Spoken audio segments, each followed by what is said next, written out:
नमस्कार। मैं योगी श्री गोविंद कुमार क्रांतिकारी। मैं आज आप लोगों के मध्य दुख से आक्रांत और ऐसी दुख जो समाज से संबद्ध है और समाज हमारा हृदय है, अर्थात यह दुख हमारे हृदय से संबंधित है। आज एक समाज विशेष के साथ पक्षपात किया जा रहा है, बाभन समाज को टारगेट किया जा रहा है। जो सत्तावान लोग हैं उनके द्वारा और समाज में विद्यमान इस बाभन समाज से अतिरिक्त समाजों के द्वारा।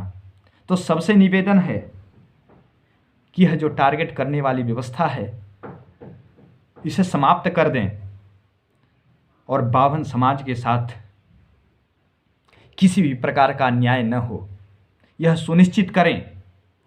और बाभन के युवाओं से मेरा आज एक क्रांति रचना, एक क्रांति काव्य उनके लिए, जो रुपेश हत्याकांड हुआ है, मुखिया जी के साथ हुआ, ऐसे अनेकों घटनाएं जो एक समाज के विशेष लोगों को चुन चुन करके मारा जा रहा है, ऐसे क्यों किया जा रहा है? उन्होंने क्या गलती की थी? क्या भारत सरकार में वो नौकरी कर रहे थे, पटना एयरपोर्ट पे तैनात थे इसलिए उनको मारा गया, या वो समाज विशेष से आते थे इसलिए उन्हें मारा गया? तो नौकरी तो अनेक लोग कर रहे हैं, लेकिन समाज विशेष को ही टारगेट किया जाता है बार बार। यह अति द्रविड़, अत्यधिक दुखकारी है। और मैं समाज के युवाओं से एक क्रांति रचना प्रस्तुत करके और कह रहा हूं कि एक निष्कर्ष निकालो। ये कब तक होता रहेगा? प्रतिदिन एक माँ, एक बहन कब तक रोती रहेगी? कब तक रोते रहेंगे ऐसे बाप अपने पुत्र के मृत्यु के अनंतर, और उसमें फंसा करके दूसरे बाभन को, ऋतुराज को, उनकी पत्नी को कपड़ा खोल करके निर्वस्त्र करके मारता है। ये चूतियापंथी का हद करना बंद करें। एक क्रांति रचना हमारे सुन लें। और मैं कह रहा हूं कि अब एकत्रित हों, इकट्ठा हों और दिखा देते हैं उनकी औकात को। मात्र नमन नहीं, आज फोटो लगा करके रुपेश का और कहते हैं कि नमन करें। अरे नमन नहीं, मात्र नमन नहीं, अब कर विचार। एक सभा करो ले स्वजन धार, एक बड़ा सभा करो अपने सभी लोगों को लेकर के। अब मात्र नमन नहीं, अब कर विचार, एक सभा करो ले स्वजन धार। कर चर्चा बने परचा उसमें, निष्कर्ष समाहित हो जिसमें। नित नमन व गम कब तक होगा, दुख दर्द समाज कब तक ढोगा। बाभन विशेष को चुन चुन कर वह मार रहा सत्ता धुन पर। बाभन विशेष को चुन चुन कर वह मार रहा सत्ता धुन पर। कब तक सोकर दुख गाओगे, कब तक यूं शीश चढ़ाओगे। अब बारी मिलकर शांत विचार की, अब बारी मिलकर अपने लोगों को शांत विचार की। या स्वरक्षा में क्रांत संहार की, या स्व अर्थात अपने समाज के रक्षा में क्रांत, महाक्रांति, संहार की क्रांति की आवश्यकता है। अपने तलवार में धार करो, सुन लो अब सब भूमिहार करो।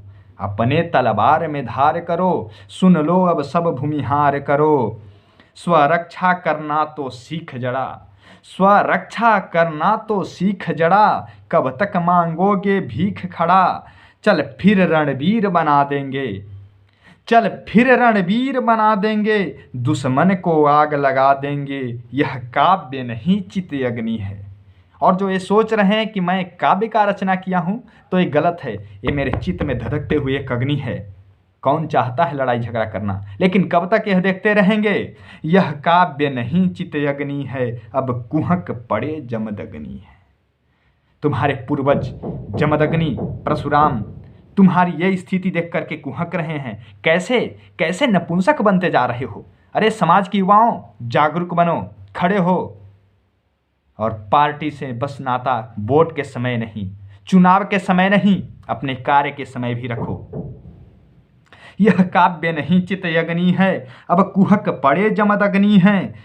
जो जोड़ मुझे, मैं कह रहा हूं कि हे युवाओं, या जोड़ मुझे या जुड़ मुझसे, क्योंकि एकत्रित होकर के कुछ करना है अब। या जोड़ मुझे या जुड़ मुझसे, जरूरत समाज को रक्तधार की। या जोड़ मुझे या जुड़ मुझसे, जरूरत समाज को रक्तधार की। अब बारी मिलकर शांत विचार की, या स्वरक्षा में प्राण संहार की।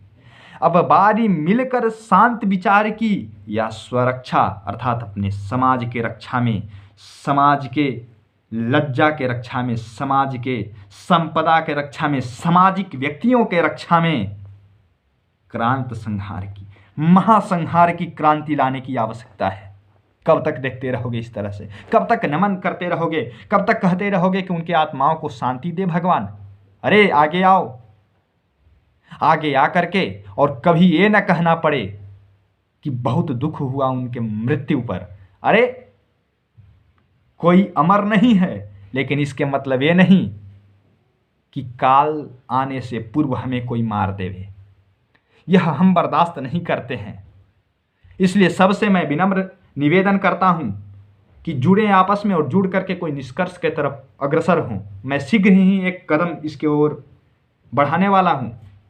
आप लोग आएं और जुड़ें, जुड़ करके एक निष्कर्ष के तरफ अग्रसर हों। यह मैं पुनः पुनः इसलिए कह रहा हूं कि यह बहुत दिनों से चलता आ रहा है और यह अब नहीं चलना चाहिए। अब यह नहीं चलना चाहिए। यह बाभन युवाओं को निष्कर्ष निकालना पड़ेगा और आपस में जुड़ करके कुछ काम करना पड़ेगा, ताकि किसी माँ को पुनः अपने बेटा के मृत्यु के अनंतर इस तरह न रोना पड़े।